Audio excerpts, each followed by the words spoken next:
Voyage to the Prehistoric Planet.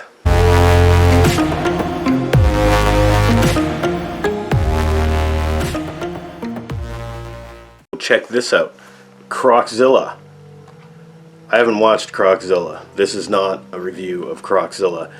What I want to talk about today are the 7 bonus movies that are included in the case with Croczilla.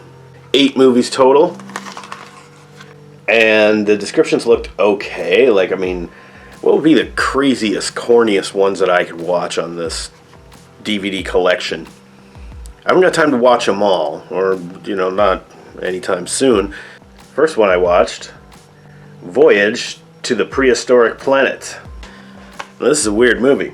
Voyage to the Prehistoric Planet is a 1965 sci-fi film released in America by Roger Corman, was one of the producers on this, but basically what happened was they obtained footage from a Soviet science fiction movie made a couple of years earlier, maybe 2 or 3 years earlier, and they basically dubbed over all the Russian-speaking actors in the crucial parts, and then they threw their own actors in other parts where they were strictly English-speaking.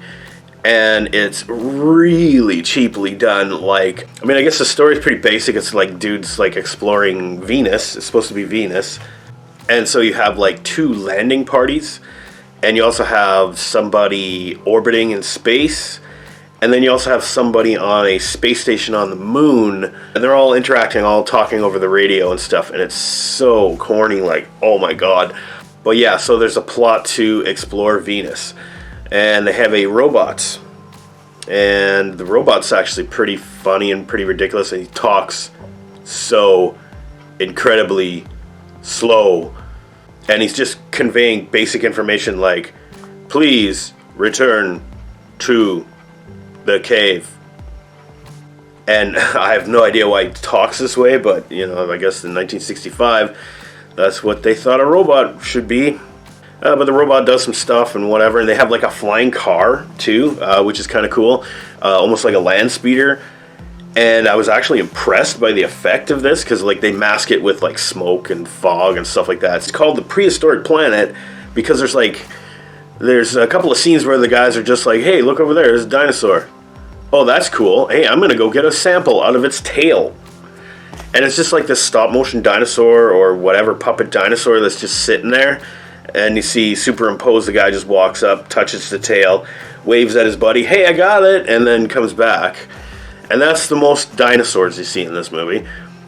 There's a volcano and lava flow and that kind of stuff. And so I guess that's kind of prehistoric. They actually go underwater on Venus. And they go underwater and they find this temple, and it's got a carved statue with ruby set eyes, and yeah, they figure there's some kind of civilization here. Meanwhile, they were attacked early in the film by guys that look like the Gorn from Star Trek, lizard guys, lizard men, whatever. And they just hop around everywhere. And it looks so funny and so stupid. But hey, 1965, whatever. That's perfectly fine for 1965. And, there's the rocket ship effects are pretty shitty.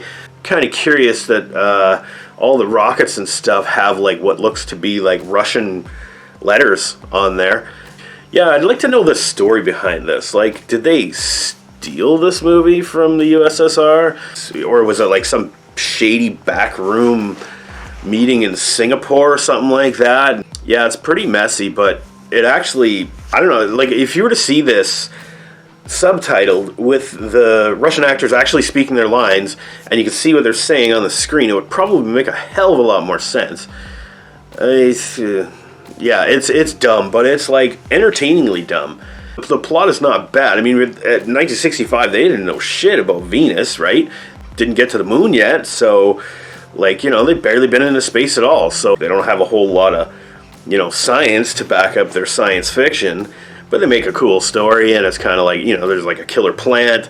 Like I said, there's dinosaurs and leaping. This is the most reckless planet exploration crew that I've ever seen in my life. They're just hey man, I'm going to go up to that dinosaur. and I'm going to get a sample from him. It's like, you're on an alien planet. You never knew that a species existed on this planet, and you're just like, I'm going to get a blood sample, and it's this giant creature. Like, what are you, fucking stupid? And then, like, then they decide to explore a cave, and then the cave has, like, poison in it or something, and the one guy gets poisoned, and then they're like, they have this robot, right? And so they have to cross this lava, so they climb on the back of the robot, and it's like melting the robot's feet, and the robot states, my self-defense mechanisms recommend jettisoning my cargo in order to move faster. And the guys look at each other and they're like, he's gonna throw us off. And then they're like, quick, we've got to disarm him, because of course the robot gives them like 2 minutes of warning or whatever. So they're trying to like pop open these panels and shit, and like meanwhile the robot's like says the guy's name, like his creator or operator or whatever, and he says, I'm sorry, blah blah, whatever his name is. And so they jump free and clear of the robot, or like actually coincidentally the space car comes by and they jump on the space car and they just fly away, and the robot like just left there to die and blow up and whatever. There's one like really touching shot of the scientist who created the robot or whatever, and he's like, he said my name. The robot knew my name. It's like the fucking robot better know more than that. But he was like, it was kind of like when the Rancor died in Return of the Jedi. It was weird. But this is no Return of the Jedi. It's a typical old 60s sci-fi movie. It's pretty far out there. It didn't do anything wrong. It was just really bizarre, and it felt really slapped together, and I probably would have enjoyed the original Soviet cut with subtitles. I'd rather have subtitles than the crappy ass dubbing that they've got in this.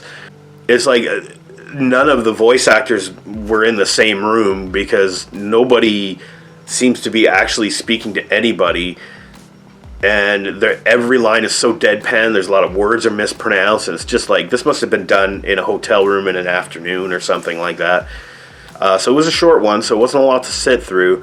And it wasn't super hard to sit through either, so I'm going to go ahead and give this like a C-. I mean, it's not a D-range movie. It wasn't a waste of time, and it wasn't like super dumb, but some of the crappy effects, the horrible dubbing, but yeah, C-. I mean, Voyage to the Prehistoric Planet being one of 7 bonus movies that came on Croczilla, I guess it was worth it. I mean, it just seems weird that I had to delve so deeply into this DVD package to find what I thought was going to be a weird, crazy movie, and it was a weird, crazy movie, and it was entertaining. And I did watch a few more off of this disc. Still haven't got to watch Croczilla yet, but I did watch another one, and I'm going to talk about that shortly. But until then, have a good one, everybody.